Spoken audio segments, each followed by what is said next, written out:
Coming off the success of their futuristic racing game F-Zero, the team at Nintendo R&D4 started brainstorming with one idea in mind: to make another racing game, but one that had split-screen multiplayer. Now this idea turned into a guy in overalls sitting in a cart, which eventually turned into the game we're looking at today, Super Mario Kart. Today we're going to learn all about the history of Mario Kart, we're going to look at what others thought about it, and we're going to talk about the legacy it left behind. Also, it's episode 104.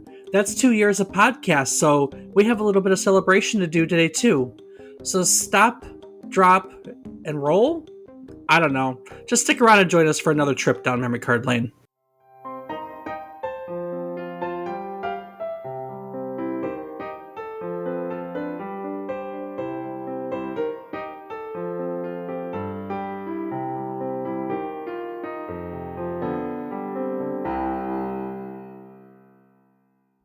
Good morning, good afternoon, and good evening.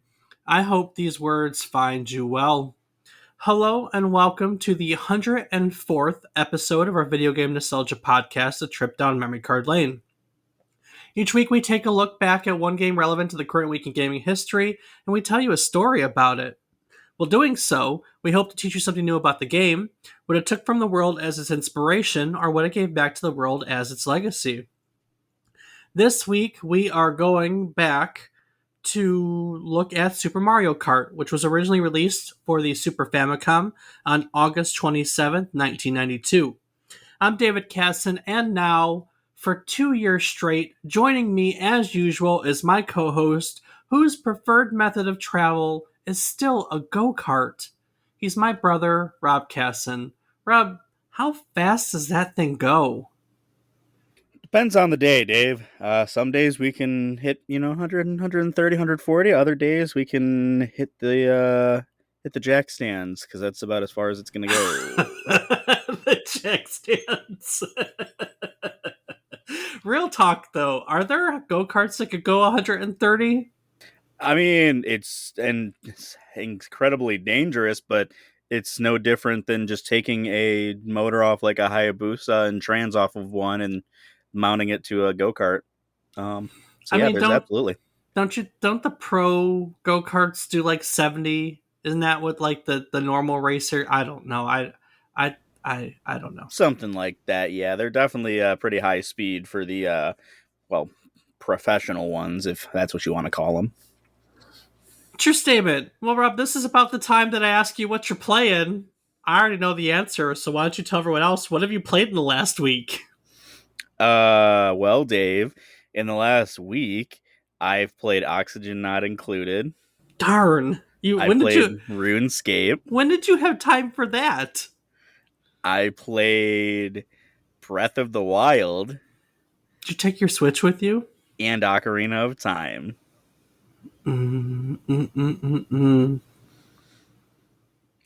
Yes, I had my Switch, my 3DS, and I came home Saturday, and we record on Tuesdays. So yeah, Dave, that's what I got to play this week. How about yourself? What did I play? Rocket League. I finished Yakuza 0. And I played through the first act of Back 4 Blood with a friend. And I think that about sums it up. I started Yakuza Kiwami. I think that's how you say it, which was the next one of the Yakuza series. The first one, the remake of the first one. But I only played that enough to get through the introductory sequence. So, I want to revisit that way towards the end. I have something I'd like to say about it, but we're going to hit the same topic for Mario Kart, so I'm going to save it. Well, Dave, mentioning Mario Kart, I got to ask a question. Yeah. Well, I feel like we've already done this game. We have already done this game. We talked about this game exactly 2 years ago. Ooh. As in our first episode? As in our very first episode. Yeah, our very happy first episode. To your anniversary. That's Woo! Right. Nice try skipping over that, Dave. Yeah, nice Nice, happy 2 years. It has been 2 years. Um, when we started this episode, when we started this episode, when we started this podcast, it wasn't this concept. I hadn't. For those of you that haven't gone that far back, I hadn't really cemented what I wanted to do with this.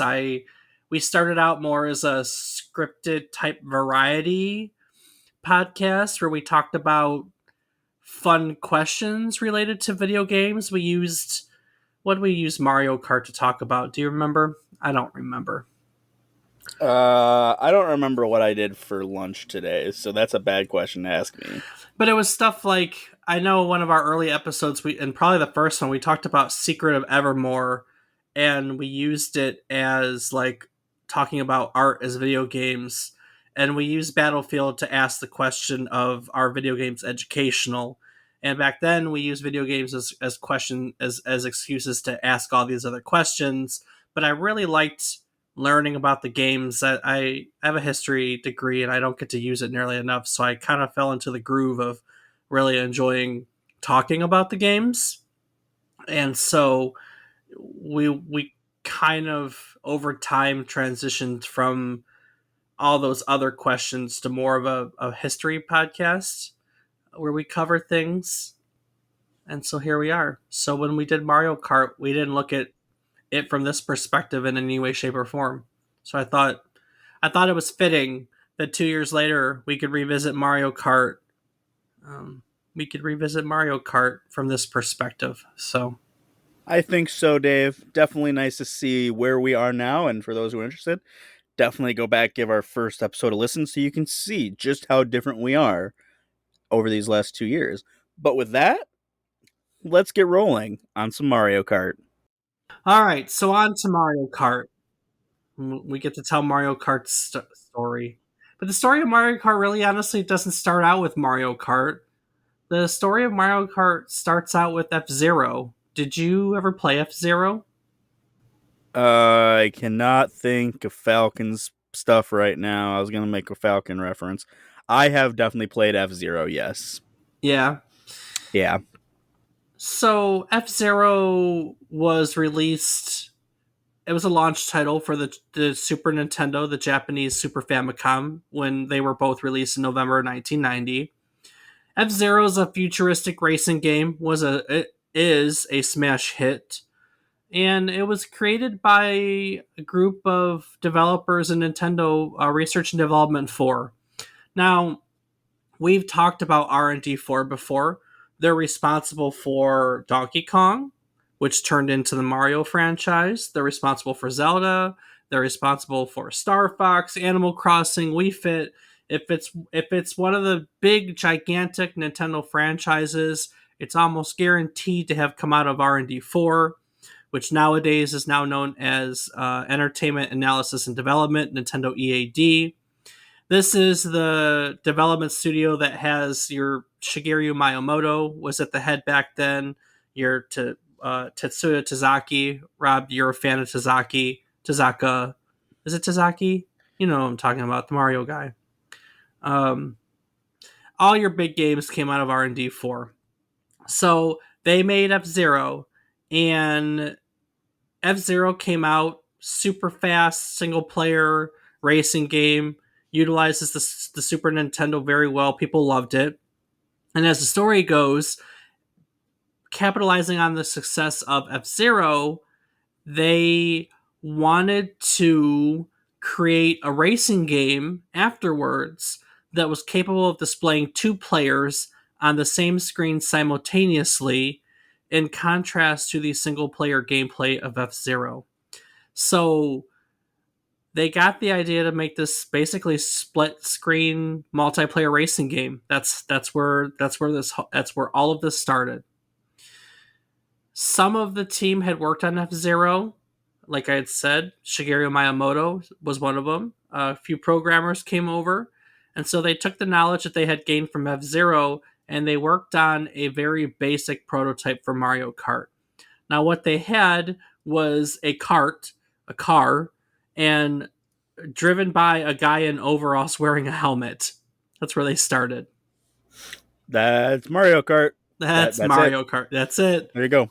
Wasn't Mario yet. Wasn't Mario yet. Let's make that clear. It was just a guy in overalls at the beginning. Right from the get go, they knew immediately that they had to tone it down from F Zero. You know, F Zero has it's incredibly fast, has huge sweeping tracks, and these were just not doable when you're trying to get it all to work with two players split screen. You know, the hardware limitations, player limitations, just it wasn't going to work. You know, funny enough, one of the biggest criticisms for F Zero is that it doesn't have the original. It doesn't have a multiplayer option. You know, but that's neither here nor there. Uh, yeah, so they need a ton on F Zero. So they took these big sweeping courses, they compacted them down, made them much smaller, and then out of necessity, they knew that they had to work their way from cars down to karts instead, because when you have compact courses, you can't blow through them at 120 miles per hour. Things got to go slower, and so it transitioned from cars to go karts, which were much more manageable. So with this in mind, it took them about 4 months, 3 or 4 months of work. They, started from scratch, and they ended up with a basic prototype of two different go-karts running simultaneously. In this first prototype, there was no racing involved. They just had a big open area and two go-karts moving around freely in it. But it was a success because their goal was split screen multiplayer, and that's what they had. So playing around with this open go-kart screen, they noticed that it looked really cool to them when you stopped one car and then let the other fly on by. And so someone in the office suggested, hey, let's see what it would look like if Mario was behind the wheel of one of the go-karts. So they put Mario behind one of the go-karts and they flew on by and it looked even better. And so that's when Mario Kart was born. So it looked better because they changed the driver. Yeah, pretty much. They thought it looked cool with Mario behind the wheel of a go kart as they sped past it with the other cart. Hmm. Now, one of the other fun things is in their first prototype, they were really just toying with the idea of power ups, which of course are a staple of Mario Kart. In this one, you had oil cans. You could throw down an oil can and it produced an oil slick, and it made other people who drove over it spin out. Wow.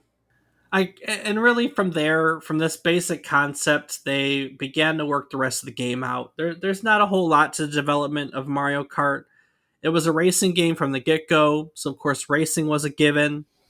Battle mode, though, came about when they wanted to create a mode in which victory was determined not by who crossed the finish line first.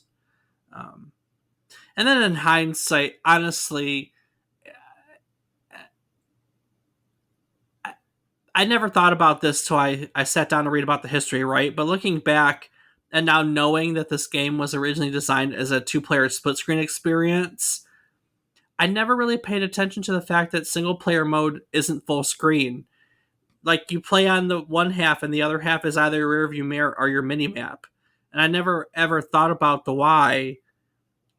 That was just the way it is. But now looking back, it's because the game was multiplayer from the get go, and they never.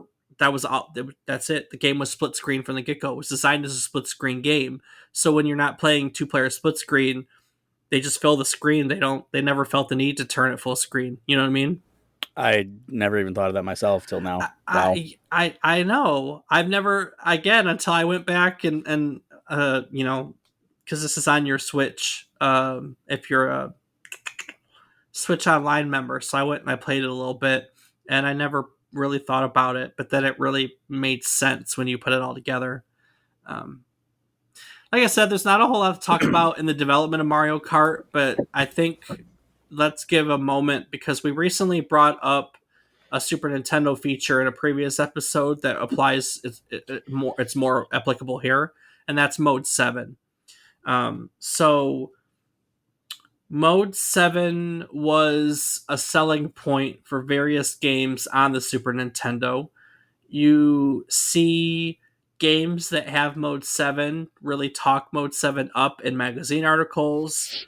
I remember Mode 7 was a thing. You wanted to get a game that had Mode 7 because it was so cool. It was a step in to the future. So basically, Mode 7, the uh, the Super Nintendo can display eight, if I'm not mistaken, 8 layers, background layers. And Mode 7 was a specific background layer that could be rotated and scaled.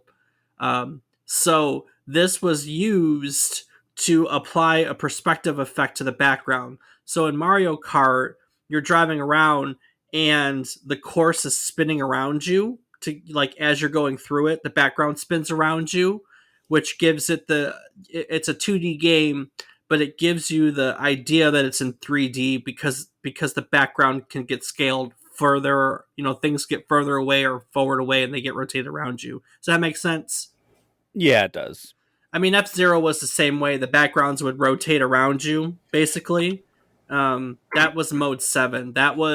It's a pseudo 3D graphical method that it simulates 3D graphics in a console that doesn't have 3D capabilities. I think more so nowadays we call those kinds of things 2.5D.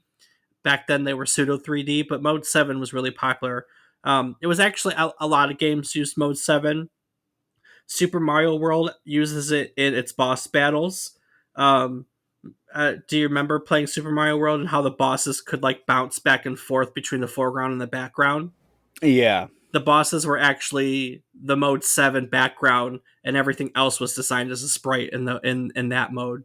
Because it didn't have to be the background per se. Um, so that's really fascinating. Um, Super Mario Kart used it. F Zero used it. There were some other games that used it. Final Fantasy, the Super Nintendo Final Fantasies, famously used it. Their overworld maps were kind of like this um, uh, 3D, like tilted overworld map. You weren't looking at it quite from the top down. It was almost at an angle, and it would spin around too. So the Final Fantasy titles on the Super Nintendo used it. Star Fox famously used it. Chrono Trigger used it. Pilot Wings. Do you remember Pilot Wings at all? That one does not sound familiar to me now. Fucking love Pilot Wings. God, that game used to be the end of me. You had to get licenses in that game, like pass these license tests to progress levels to have access to like you could hang glide or do a plane or parachute down, and you had to like you could get all these new levels and new things to do, and you had to pass these license tests. And I hated the license tests. They were aggravating. Super Castlevania used it. Super Metroid used it. ActRaiser used it. God, there was just a ton of Super Nintendo games that took advantage of Mode 7, and that was something that the other consoles in that generation didn't per se have. Although by the end of the generation, some of them figured out how to make it work for them, but so on and so forth. So, Mode 7. Rob, Dave? the original Super Mario Kart, do you remember playing it? I have definitely played it a few times. It's not. I don't know that I played it a whole lot growing up, but it is one that in college I had some roommates who had the 64 and would or the Super rather. Um, no, I think I played mostly the 64 version. Now that I'm thinking about it. Um, have I ever played the Super? I don't know that I have. I really don't think I've ever played the original version. I know I talked about this in our first one, but your sister and I used to our sister and I used to play this all the time. Um, the battle mode, we used to spend hours trying to beat each other up on the battle mode and then play it in general. So I played a lot of this Mario Kart, a lot of this Mario Kart. I I'm a big fan, but with that being said, I guess I could do it now. No, you know what? I'm gonna save it. I'm gonna save it for afterwards. I'm gonna save my further thoughts on it for afterwards. We got some stuff to talk about with the anniversary, so I'm gonna keep the story of Mario Kart short here. There's not much more on it, and we're gonna jump right into reviews. Rob, you pulled some reviews for us today. Yes, you did, Dave. Cool. What you got? Well, In the December 1992 issue of Electronic Games, Shay Stevens writes that Mario's latest video game escapades sees Nintendo's cash cow deviating from his normal scrolling adventures and jumping into a totally new type of gameplay. Along with fellow Mario pals like Luigi and Donkey Kong Jr., the Nintendo mascot takes to the road in a game that brings a new variety of twists to action that is reminiscent of F-Zero. But do the enhancements work? In absolutely every type of play contained on this cartridge, the answer is a resounding and very fun yes.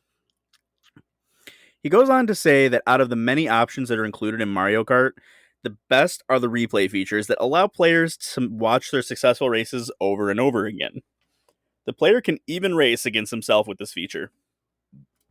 Super Mario Kart has a fast-paced feel with plenty of in-depth play. While the gameplay isn't totally revolutionary, the action does deviate from what we've been exposed to in the past to make this new driving adventure something worthwhile to add to a collection, whether you're a fan of driving titles or of Mario. He rated it a 93% overall. That's not bad. Not at all. I mean, I don't know many games. I don't know a lot of percentage ratings, but I would just imagine not a lot get above 90. No, not really. Also back in 92, GamePro was a big fan of this game, asking its readers whether or not they were wondering about just how many ways that Nintendo could squeeze a good time out of the Mario world. A lot. Yeah, well, here's one way that's a winner. Super Mario Kart makes wheel spinning, bumper grinding motor racing actually cute. These little guys definitely have a lot of drive. Do you think in 1992 that they had any idea how like spot on that statement was going to be? Because we're 30 years later and we're still asking the same question. Yeah, no, definitely on that, Dave. I don't think they had any idea what was to come for their buddy Mar. I mean, he was in the Olympic Games with Sonic. Yeah, I mean it's just something else. It's just something else.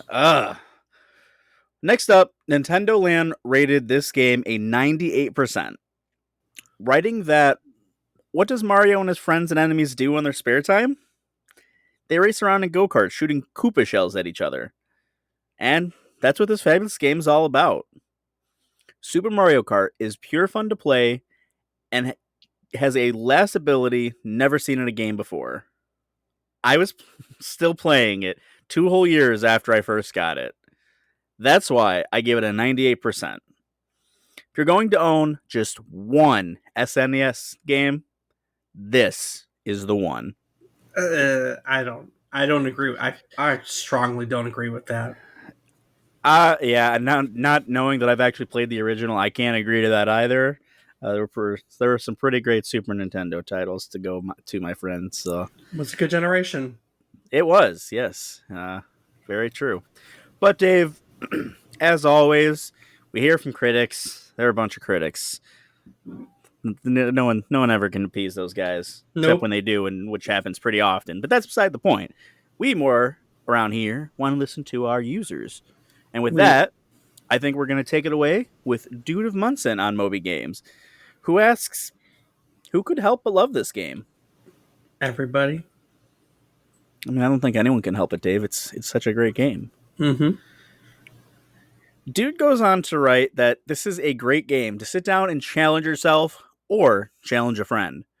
Such a great game to get your adrenaline going. It has a lot of good tracks, and all characters are different, each having their own pros and cons. It is really cool how you can get power-ups and weapons. It's a lot of fun to launch shells into the first place racer and then take the lead. Yeah. He's one of them guys. It's always fun.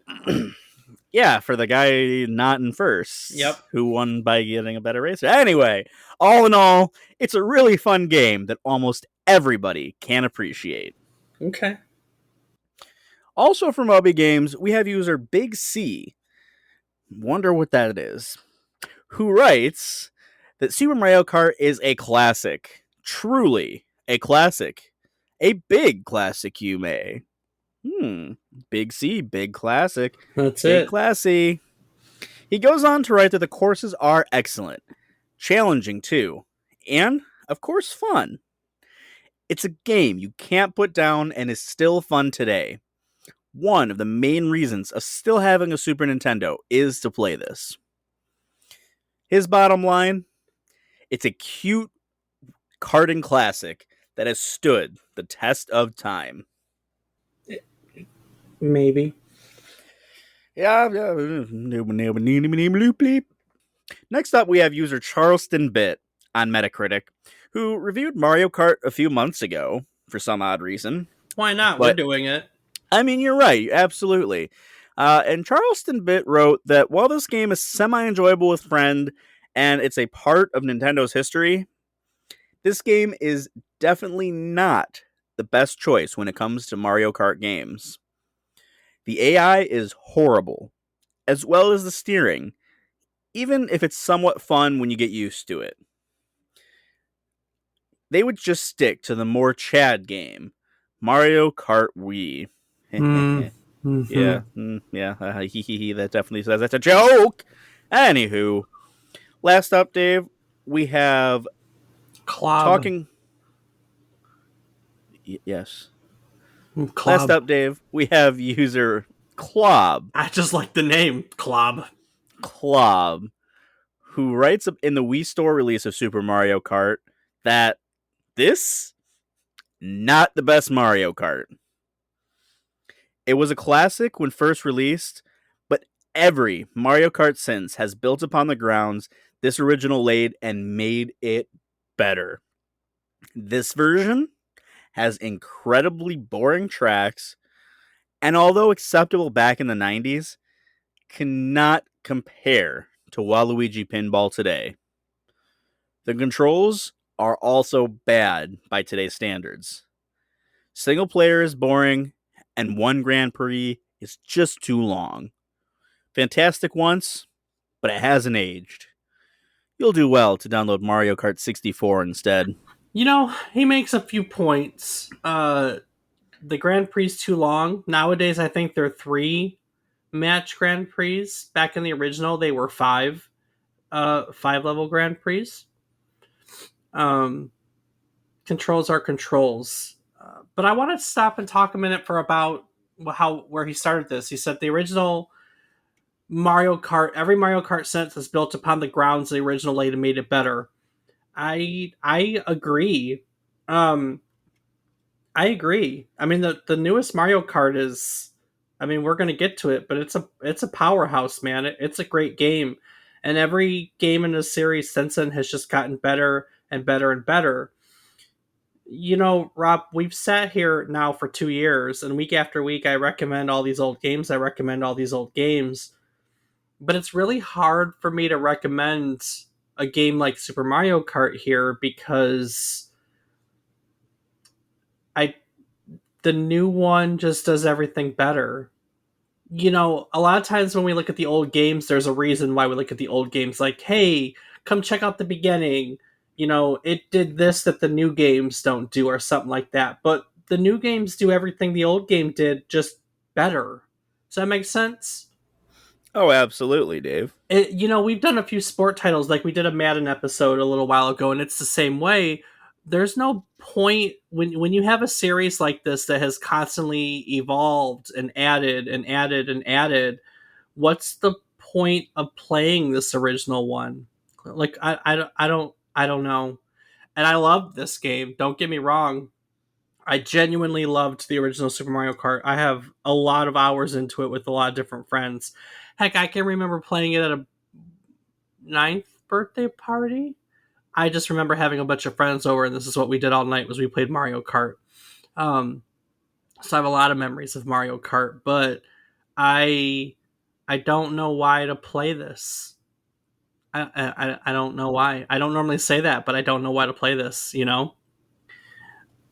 Well, I don't know what to tell you on that, Dave. I mean, I do think that it's important to play, and I will be downloading this myself, knowing that it's on the Nintendo Store.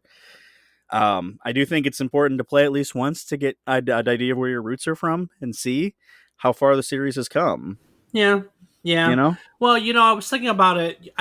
So I just got done playing through Yakuza Zero, and um, I moved right into the Yakuza One remake, and they are.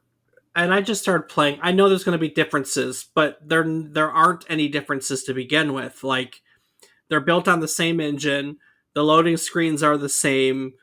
They have different fight styles because that's changed through the whatchamacallit, but it's just a different fight style. It takes place in the same place. So like I feel like I finished one story and now I'm just dropped in with the exact same characters, which is kind of the truth, into another story. You know what I mean?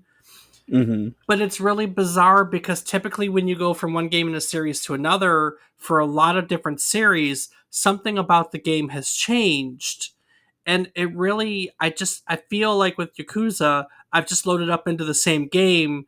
I'm just moving into new chapters of the game. And it got me thinking about how it's the opposite with these, how like every time we get a new game in a series, this series has done a really great job of evolving. Like every single version has brought something new to the table. Some have been weird, like Double Dash with two people on a cart, but every single one's brought something to the table. I think the new one has what eight was eight the first one with the airplanes and stuff like that, or did the earlier ones have that?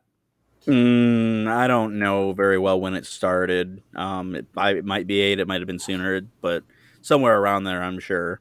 But in any case, like it, yeah, it's just hard to recommend the old one when the new ones just do everything better. There's not, unless you want to play some of the courses that don't exist anymore. That's about the only reason why I could recommend this old one. Like maybe sing the original Rainbow Road, and the original one had the feather power up. That's gone. I think that because you could jump. There were shortcuts on courses that you could use the feather to jump over on this one, which was unique to the original. I guess I just gave you two reasons to play the original. Uh, See, Dave, like I said, there's always a reason. You just gotta dig hard enough to find it. yeah, yeah, yeah, yeah, yeah, for sure. For sure. Well, it's fair to say that the kart racing genre was cemented in place by Mario Kart. There were kart racing games before it. There are computer kart racing games in the 80s, but like so many games we've talked about, Mario Kart, Super Mario Kart here was really the game that it's the golden standard.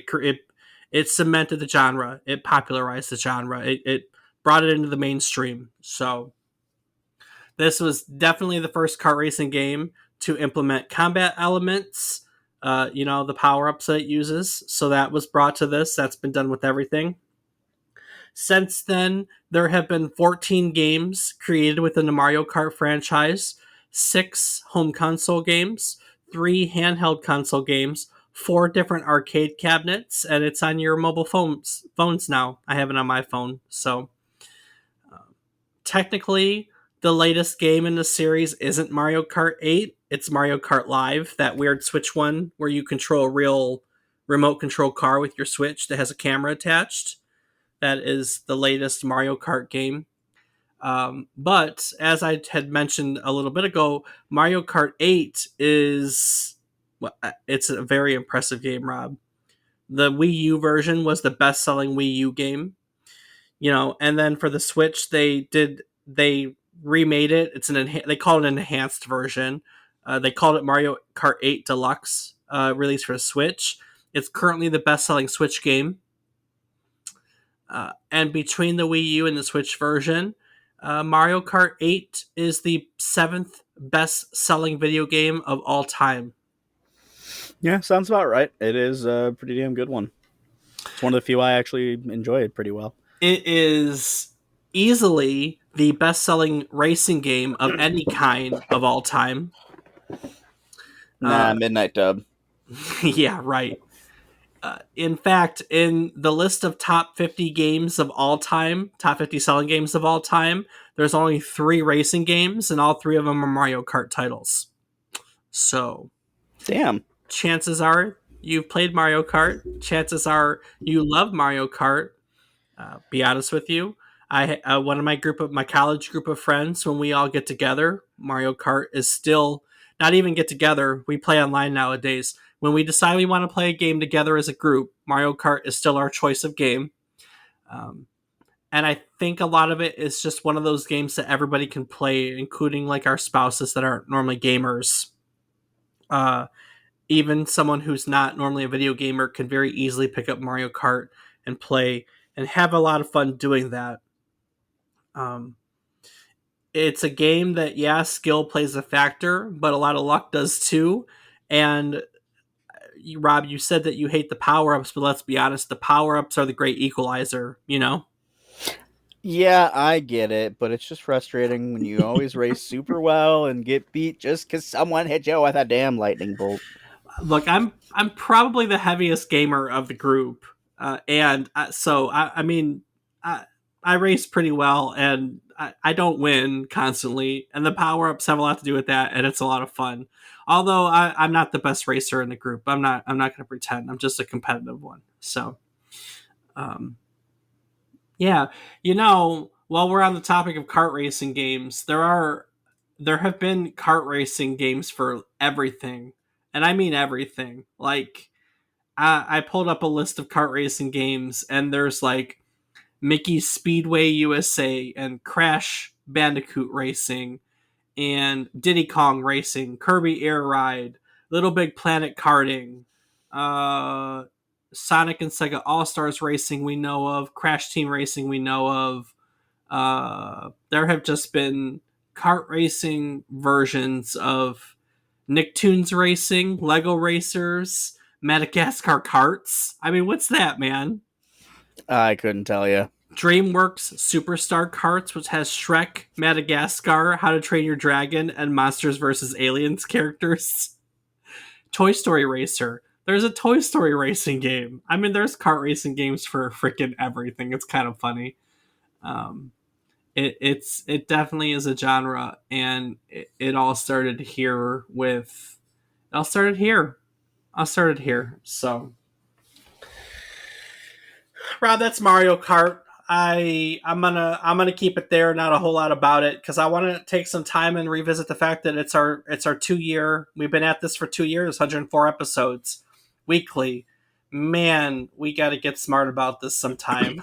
I think Yeah, last week was the last time that we are like one of the first, maybe the second or third time that we recorded more than one episode at a time. And taking a week off is always nice. I love what we do, but it's just nice to have a break every so often.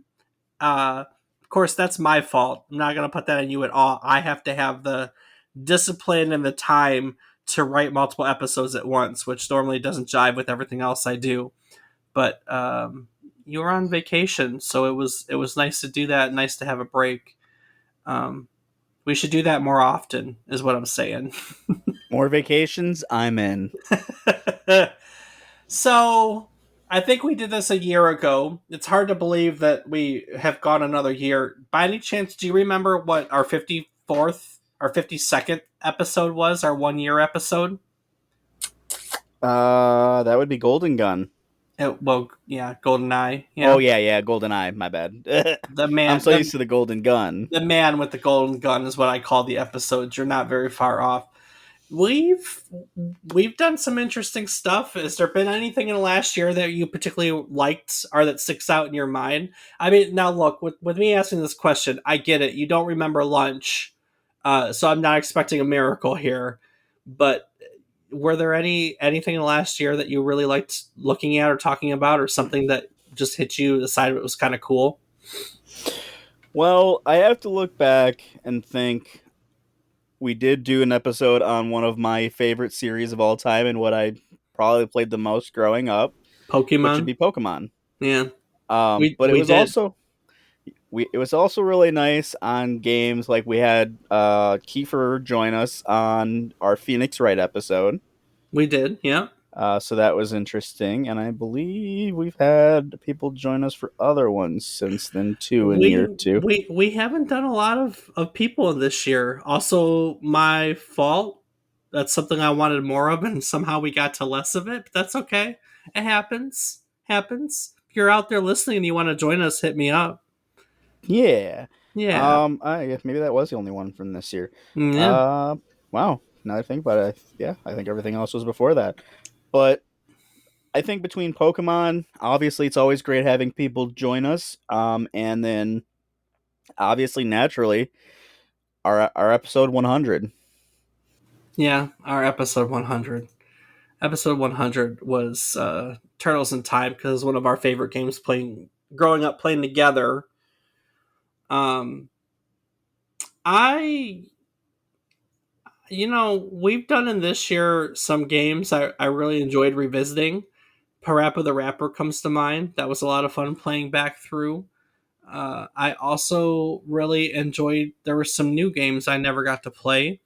Like I never got to play last week's episode. That was new for me, which was Another World. And what else did I really enjoy playing back through? Crap, there's been so much fun stuff. It's been a lot of old 90s games. Dragon's Lair, which is 80s. I just went straight to the 80s. I don't know. I like everything. What am I kidding? I like everything. Castlevania, Symphony of the Night was awesome. We've done so much good stuff. I got to play through the Seventh Guest again. That was a lot of fun. I got to play Stanley Parable again. That was a lot of fun. Um, yeah, no, it's been good. I'm excited for some of the stuff moving forward. Have you looked at the calendar recently to know what's I cannot say that I have looked at the calendar recently. No, tisk tisk tisk? I know. I'm excited for some of the stuff that we're about to do. I mean, just it's really funny because next week we're also going to go back to the beginning, just not in the same way as we are right now. Um, we're going to do Fable in a few weeks. Have you ever played Fable before? I don't know that I played the original. I have played Fable 3 though. Oh, that's the worst one. Ouch. That's by far the worst of the three. By far. Oh my god, you really owe it to yourself to play another Fable, because if that's your gauge of the series, I'm so sorry. I mean, I actually enjoyed it. It I was well, we'll I talk about it. you know what? I like Fable 3 too, but I'm telling you, it is easily the worst of the three. The second one was amazing. The first one was good. So, uh, three was yeah. Hey, we get to do Elite. We play Elite Dangerous these days. We get to go back to the beginning with the original Elite. Um, we're gonna do some other systems too. There's some fun stuff, and just recently, Rob, I was looking at next year, and we added a few things to next year's schedule. Um, we brought up the Neo Geo recently in an episode, so the Neo Geo went on the schedule. Uh, Resident Evil 2 is going to celebrate 25 years in January, Mhm. so we get to talk about that cluster finally because I brought that up a few times. Um, yeah, so there's some fun stuff, some fun stuff coming up. Um, Hell yeah, that's what I like to hear. I guess moving forward, we should talk about moving forward. I think it's pretty obvious that the next goal for me is invite people more often because you seem to really like when people come and play, come visit with us. I mean, yeah, less talking. True statement. Very true.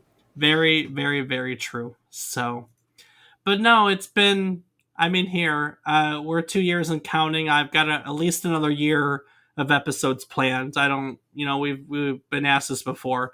I don't plan on going anywhere. I'm gonna keep doing this as long as I don't have a reason not to. And yeah, fun. If you've been here for all 2 years, thank you. If you're just joining us, we have 2 years of episodes for you.